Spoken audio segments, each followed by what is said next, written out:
오신 우리 성도님 감사합니다. 멀리서. 오늘 말씀의 제목은요. 회복의 방법이라는 말씀의 제목을 가지고 함께 은혜를 나누고자 합니다. 여러분 어린아이를 보면요. 그 천진난만한 그 표정과 순수한 모습에 우리는 웃음을 짓게 되지요. 하지만 그 아이들도 어린아이들 점차 자라나면서 때로는 시기하고 또 질투하고 또 인간이기 때문에 이기적인 그런 마음과 모습들을 어린아이에게를 통해서도 보게 됩니다. 어쩌면 이러한 모습이 인간의 본연의 모습, 타락한 인간의 그 원죄로부터 전해 내려오는 그 죄의 본성이 아닌가 생각해 보게 됩니다. 하나님께서는요, 창세기에 보면 하나님께서 우리를 지으실 때에 지능에 생기를 부어 넣으심으로 우리도 하나님과 같이 영적인 존재로 창조하셨습니다. 그로 인해서 우리는 하나님과 교제할 수 있고요, 하나님의 의를 받아들일 수 있는 그런 존재가 되었다는 거예요. 하나님과 교통할 수 있는 그런 영적인 존재가 되었다는 겁니다. 그런데 에덴 동산에서 뭡니까? 하나님과 교제하며 그렇게 살았던 우리 아담과 하와는 하나님과 같이 되고자 하는 그 뱀의 꾀임에 넘어가서 죄를 짓게 되는 거죠. 그래서 그 죄가 이제는 인간, 저와 여러분에게도 원죄를 통해서 그 아담과 하와의 죄가 그대로 전해 내려오고 있다는 거예요. 그렇기 때문에 우리가 태어날 때부터 죄를 가지고 있기 때문에 어린아이들도 마찬가지로 이 죄성 때문에 자연스럽게 시기하고 질투하고 죄를 짓는 일들을 하게 된다는 것입니다. 자, 오늘 성경의 말씀에 보면요. 그러한 원죄를 통해서 또한 그 죄성이 한 인간을 무너뜨리는 그러한 일들을 볼 수가 있다는 것이죠. 오늘 본문 시편 51편은요.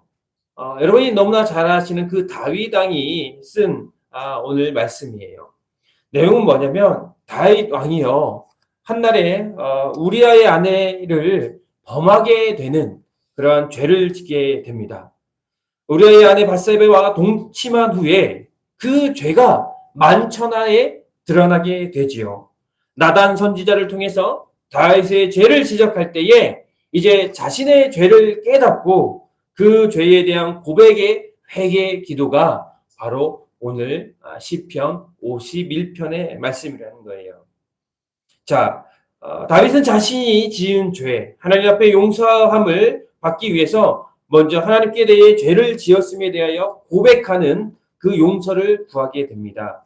오늘 51장 1절과 4절에 보면 이렇게 말하고 있어요. 한번 같이 읽어보겠습니다. 시작. 하나님이여 주의 인자를 따라 내게 은혜를 베푸시며 주의 많은 긍휼을 따라 내 죄악을 지워주소서. 자, 1절에 보니까 내 죄악이 뭡니까?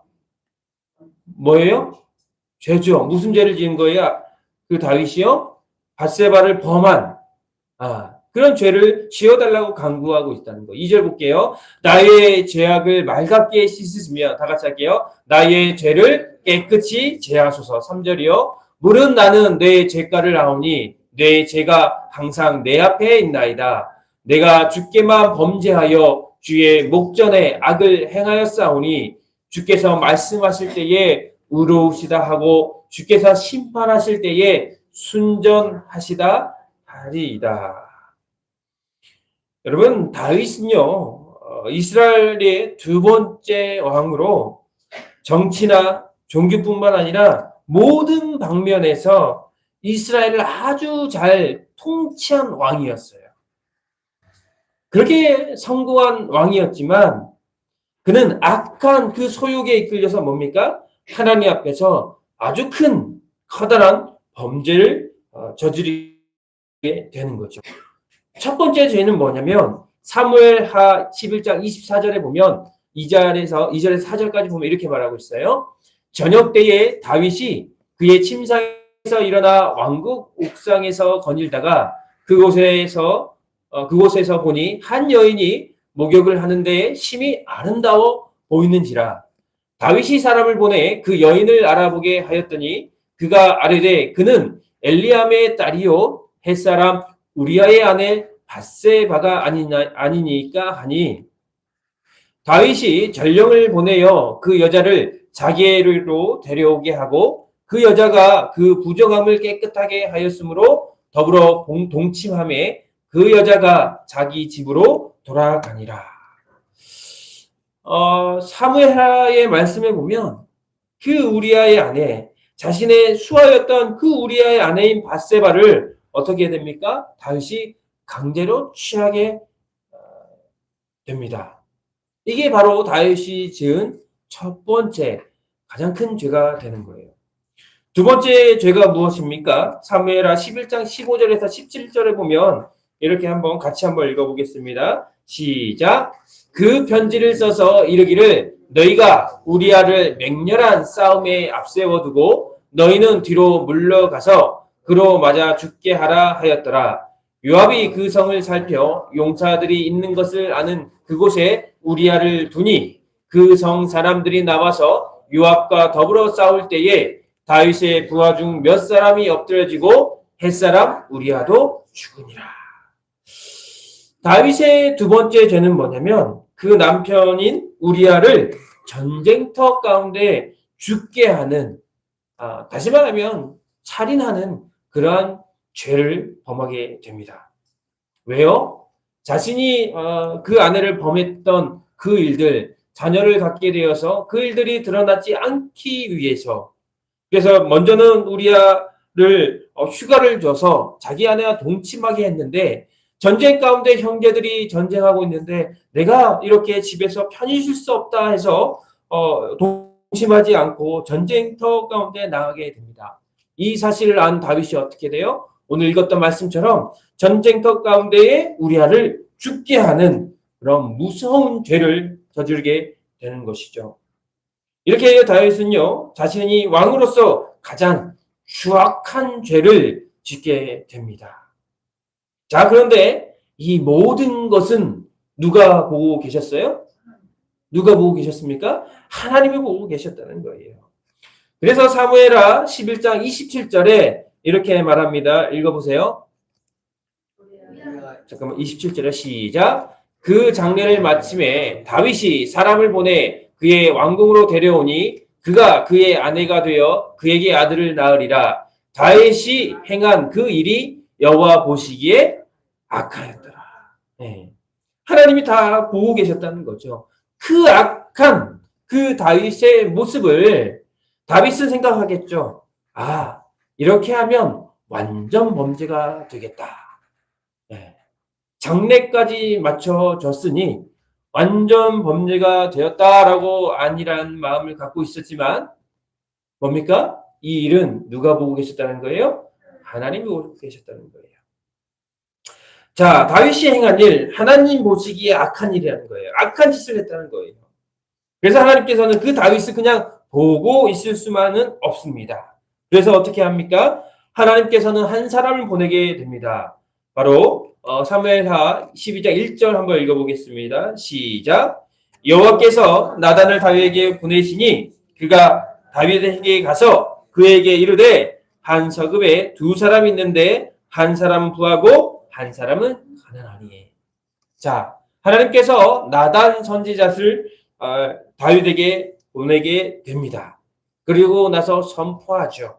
뭐요? 너 죄를 다 보고 있었다. 라고 너의 죄를 지적하는 그 나단 선지자를 보내게 됩니다. 그래서 다윗이 저지른 그 추악한 죄가요, 온 세상에 만천하에 드러나게 됩니다. 그리고 나단 선지자가 선포합니다. 12장 9절 한번 읽어보세요. 시작. 이제 내가 나를 업신여기고 햇사람 우리아의 아내를 빼앗아 내 아내로 삼았은즉 즉 칼이 내 집에서 영원토록 떠나지 아니하리라. 12절이요. 시작. 너는 은밀히 행하였으나 나는 온 이스라엘 앞에서 백주의 이 일을 행하리라 하셨나니. 나단 선지자가 다윗에게 하나님 말씀을 선포합니다. 그리고 다윗은 나단 선지자가 자신의 그 죄를 선포할 때 그 즉시 어떻게 합니까? 하나님 앞에 회개하며 애통하는 그 다윗의 모습을 볼 수가 있어요. 그런데 다윗이 더 대단한 건 뭐냐면 왕으로서 힘과 권력이 있지 않았습니까? 그 나단 선지자가 자신의 죄를 지적하고 선포했을 때에 충분히 그 나단 선지자도 죽일 수 있는 힘과 권력을 갖고 있었던 사람이에요. 마음만 먹으면 어떻게 합니까? 저 선지자가 헛소리를 하고 있어 하면서 그냥 죽일 수도 있는 그런 상황이 아니었습니까? 그런데 나단 선지자가 너는 은밀히 행하였으나 나는 온 이스라엘 앞에서 백주에 이 일을 행하리라. 다시 말하면 너의 잘못을 다 지적하겠다. 그랬을 때에 사무엘하 12장 13절에 다윗이 이렇게 반응해요. 읽어보세요. 시작.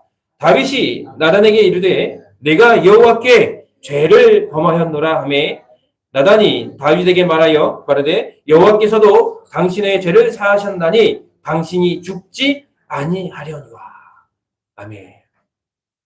다윗은요, 그가 정말 다른 아내를 범하고 또 살인을 하는 그 죄를 지었음에도 불구하고 그의 믿음은 뭡니까? 그 죄를 깨달았을 때에 즉각적인 회개가 있었어요.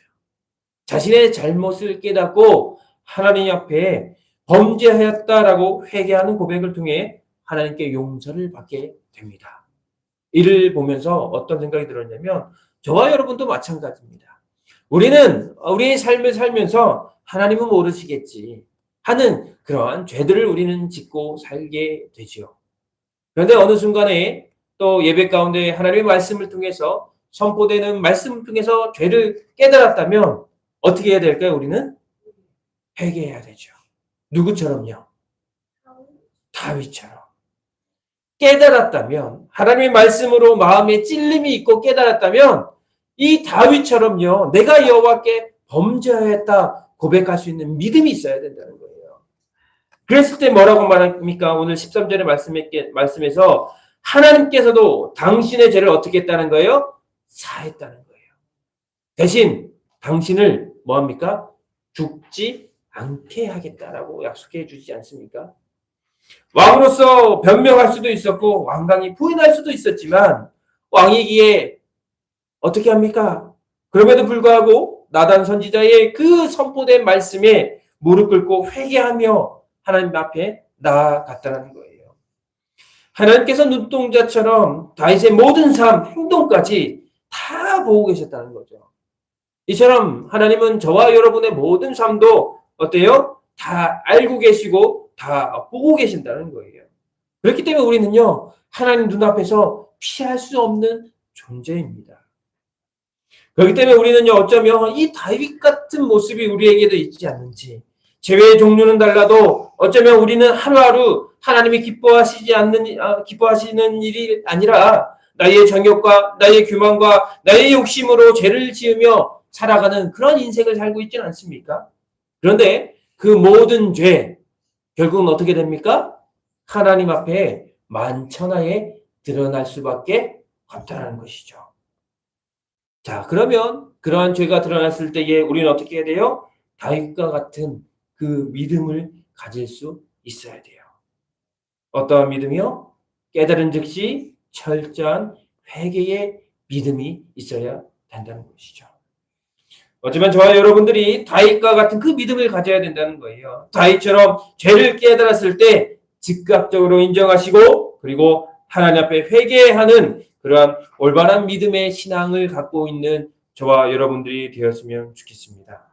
오늘 말씀 다윗의 회개를 통해서 우리가 하나님과 회복의 방법에 대해서 몇 가지로 살펴보고자 합니다. 첫 번째는 뭐냐면 하나님께 나의 죄를 자각하고 고백해야 된다는 거예요. 오늘 시편 51편 1절과 4절에 보니까 4절의 말씀에 이렇게 말합니다. 읽어보세요. 노란색만 읽어볼게요. 시작. 내가 주께만 범죄하여 주의 목전에 악을 행하였사오니. 누구의 고백이었어요? 다윗의 고백이었죠. 하나님 앞에서 내가 범죄하고 악을 행했다 고백하는 거예요. 여러분, 사람은 누구나 죄를 지을 수밖에 없어요. 왜요? 우리는 누구의 후손이기 때문에? 아담과 하와의 후손. 그렇기 때문에 우리는 태어난 즉시 죄성을 갖고 살아가는 그런 죄인이라는 거예요. 예? 그런 죄를 짓고 죄라는 걸 깨달았을 때에 우리의 모습과 반응이 중요합니다. 본문의 상황처럼 죄를 범하고 나단 선지자의 그 선포를 통해서 죄를 깨달았을 때에 뭡니까? 오늘 3절의 말씀처럼 물은 나는 내 죄가를 아오니 내 죄가 항상 내 앞에 있나이다. 그 다윗의 고백이 있어야 돼요. 내 죄가를 압니다, 하나님. 내가 잘못한 걸 압니다, 하나님. 잘못했습니다. 회개합니다. 자복하는 거예요. 예? 그랬을 때에 하나님은 그 회개의 기도를 받아주신다는 거예요. 페이스북을 보니까 어떤 사람이 이런 영상을 하나 올렸더라고요. 큰 마트를 운영하는 마트 사장님이에요. 그런데 마트에 보니까요, 마트를 운영하면 그렇게 도둑이 많다고 하더라고요. 도둑이. 그래서 어떤 남성 한 분이요, 이렇게 라면을 하나를 사고 이렇게 사가면서 참치캔 하나를 딱 들고 주머니에 넣어가는 거예요. 그리고 라면만 계산하고 가요. 또 이틀이 지나서 또 라면 하나 싼 걸 사고 참치캔 하나를 들고 또 주머니에 넣고 또 나가요. 이제 세 번째 했을 때에 그 주인이 그걸 딱 본 거예요, CCTV를. 네. 그래서 그분을 딱 잡았더라고요, 보니까. 그래서 사무실을 데리고 와서 자, 훔친 사람에게 얘기합니다. 자, 저는 다 알고 있습니다. 몇 번이나 훔치셨어요? 그랬더니 그 훔친 남성이 뭐라고 했을까요? 네? 오늘 처음입니다. 오늘 처음. 네, 오늘 처음이에요. 죄송해요. 변성할게요. 다시 질문할게요. 마지막 이제 제가 물어봤을 때 대답을 잘 하셔야 되지. 이제 사실대로 말하지 못하면 저는 경찰을 부르겠습니다. 자, 참치캔을 몇 번 훔치셨어요? 라고 마지막 그 주인이 물었어요. 그 남성이 뭐라고 했을까요? 우진이 뭐라고 했을 것 같아요? 네? 네. 오늘 처음 제가 훔쳤어요. 죄송합니다. 그런데 주인은 다 알고 있어요? 모르고 있어요? 주인이 뭘 보고 있었어요? 다? CCTV를 다 보고 있었죠. 그래서 그 사람에게 CCTV 앞에 딱 가르쳐서 자, 이틀 전에 당신이 라면을 사고 참치캔을 들고 가는 거 여기 찍혔죠? 또 그 5일 전에 라면 하나 사고 참치캔 갖고 들어가는 거 훔친 거 다 찍혔지요? 결국 그 얘기를 하더라고요. 그 영상에서. 그 주인은 사실대로 말했으면 그냥 참치캔 값만 물어주고 돌려보내려고 했는데 그분이 끝까지 거짓말하는 바람에 경찰에 신고되고 직결 심판을 받기 위해서 경찰서로 잡혀갔다라는 그런 내용의 영상이라는 거예요. 여러분, 우리가 죄를 지으면요, 그 죄만 들켰을까요?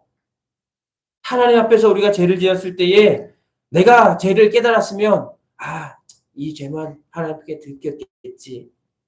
오늘 앞서 그 영상에 나온 그 사람처럼 내가 참치캔 하나 훔친 것만 하나님이 알고 계실까요? 아니면 우리의 삶의 모든 죄 다 보고 계셨을까요? 모든 죄를 다 보고 계셨다는 거예요. 그래서 가장 중요한 게 뭡니까? 다윗처럼 죄를 깨달았다면 하나님 앞에 숨기고 또 변명하기보다는 그 죄를 인정하고 하나님께 회개하며 나아가야 된다는 거예요. 그럴 때에 하나님께서 다윗을 용서하신 것처럼 우리의 죄가 무엇이든지 간에 하나님은 능히 용서해 주실 줄 믿습니다. 여러분 삶 가운데에 그러한 일들이 있었습니까? 죄 가운데 또한 많은 죄로 인해 고통받으며 힘들어하고 있습니까? 우리 하나님을 알고 계세요. 회개하는 저와 여러분들이 되었으면 좋겠습니다. 오늘 51장 4절처럼 오늘 내가 주께만 범죄하여 주의 목전에 악을 행하였사오니 주께서 말씀하실 때에 의로우시다 하시고 주께서 심판하실 때에 순전하시다 하시리이다. 내가 고백했을 때 나에게 죄인이 아니라 의로운 의인이 될 수 있는 그런 능력은 바로 우리 하나님이 가지고 계신다는 거예요. 여러분, 죄 가운데에 올바른 인식을 하시고 또 그 죄를 깨달았다면 다윗처럼 반드시 즉각적인 회개를 통해서 하나님 앞에 회복하며 나아가는 저와 여러분들이 되었으면 좋겠습니다. 두 번째로 하나님과 회복하는 두 번째 방법은 우슬초와 같은 주님의 은혜를 구해야 된다는 거예요. 오늘 7절의 말씀에 보니까 이렇게 말합니다. 읽어보세요. 시작. 우슬초로 나를 정결하게 하소서. 내가 정하리이다. 나의 죄를 씻어 주소서. 내가 눈보다 희리이다. 우슬초로 나를 정결하게 깨끗하게 하소서. 레위기에 보면요, 하나님께서는요 이러한 규를 만들었어요. 나병에 걸려서 회복한 사람이나 시체를 만져서 부정한 사람이 된 사람에게는 우슬초라는 식물이 있어요. 그 식물을 담근 물로 세수를 하라고 명을 합니다. 다시 말하면 그 우슬초로 인해서 그의 부정함이 어떻게 돼요? 깨끗게 된다는 거예요. 그래서 우슬초 나무가 담근 그런 식물이 담긴 그 물을 가지고 정하고 깨끗게 할 수 있는 은혜를 얻을 수가 있다는 거예요. 다윗은 자신의 죄를 회개하고 또 그 죄가 이제는 뭐예요? 우슬초로 내가 세수하고 그 나무와 식물로 씻음을 통해서 정결하게 해달라고 강구하고 있다는 거예요.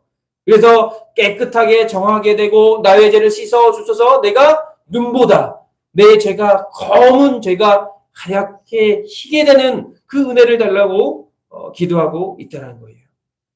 자, 다윗은 자신의 죄를 회개하는데 그 죄가 무엇으로 깨끗게 해달라고 하는 거예요? 우슬초로. 자, 그런데 생각해 보세요. 우리는 우슬초가 아니라 우리의 은혜는 뭐예요? 신약에 와서는 누구를 통해서? 예수 그리스도를 통해서. 우리의 죄를 예수 그리스도의 이름으로 기도하고 회개할 때에 나를 정결하게 하옵소서. 내가 우슬초로 세수하고 깨끗한 씻음을 통해서 죄가 사해준 것처럼 우리는 누구를 통해서요? 예수 그리스도를 통해서 우슬초 같은 그 은혜 누구에게 갖고 있어요? 그게 예수 그리스도가 갖고 있다는 거예요. 그래서 우리는 우슬초와 같은 그 예수 그리스도가 저와 여러분의 죄악된 부정한 것들을 깨끗이 씻어주시고 우리를 하나님 앞에서 거룩하고 순정한 존재로 만들어 주실 줄 믿습니다. 우슬초이신 그 예수 그리스도를 믿습니까? 우리 하엘사랑교회 모든 성도들 정말 그 예수 그리스도를 믿음으로 말미암아 우슬초의 그 은혜가 저와 여러분의 삶 가운데 충만하기를 기원드립니다. 세 번째로 하나님과 회복하는 방법은 상한 심령, 통회하는 마음으로 제사, 예배하는 것이라는 거예요. 오늘 15장 16절 17절에 보면 이렇게 말합니다. 읽어보세요. 시작. 주께서는 제사를 기뻐하지 아니하시나니 그렇지 아니하시면 내가 드렸을 것이라. 주는 번제를 기뻐하지 아니하시나이다. 하나님께서 구하시는 제사는 상한 심령이라. 하나님이여 상하고 통회하는 마음을 주께서 멸시하지 아니하시리이다. 하나님께서 제사를 기뻐하지 않으시고 상한 심령 그리고 통회하는 마음을 원하신다는 것은 다윗은 알고 있다는 거예요. 상한 심령은 뭐예요? 다시 말하면 마음속 깊이 회개하는 마음이라는 거예요. 네? 잘못을 뉘우치고 자신의 죄를 참회하고 다시는 범죄하지 않겠다는 그 결심하는 그 통회하는 마음을 원하신다는 거예요.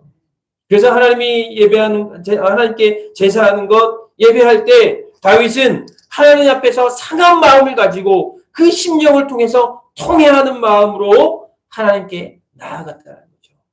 그런 예배를 드렸다는 거예요. 그럴 때 하나님이 뭡니까? 철저하게 상한 심령으로 마음으로 잘못을 뉘우치고 참회하는 마음으로 죄를 짓지 않겠다고 결단한 그 다윗의 모습을 통해서 하나님은 회복시켜 주셨다는 거예요. 다윗이 그러한 정말 큰 범죄를 하였지만 그럼에도 불구하고 다윗은 하나님의 사랑을 받은 자가 될 수가 있었다는 겁니다. 하나님은 자신의 죄를 온전히 깨닫고 철저히 회개하는 자를 다시금 채워주십니다. 저와 여러분 모두가 하나님 앞에서 죄가 있다면 하나님 앞에 나아가야 됩니다. 아담과 하와처럼 죄를 통해서 하나님을 피하지 마시고 통회하는 마음과 모습으로 하나님께 나아가 회개해야 된다는 것이죠. 다윗처럼 상한 심령으로 통회하는 마음으로 하나님께 나아갈 때 하나님께서는 간절한 그 회개의 마음을 업신여기지 아니하시고 회복시켜 주실 것입니다. 그래서 오늘 17절의 말씀처럼 오늘 하나님이여 상하고 통회하는 마음을 주께서 멸시하지 아니하시리라는 이 다윗의 고백이 바로 업신여기거나 무시하지 않는 그 하나님이 저와 여러분의 하나님 되실 줄 믿습니다. 하나님께서는 겸손하게 뉘우치며 회개하는 그 마음을 업신여기지 않을 하실 것입니다. 하나님께서는 간절한 회개하는 그 마음과 기도를 들으시고 다시금 회복해 주십니다.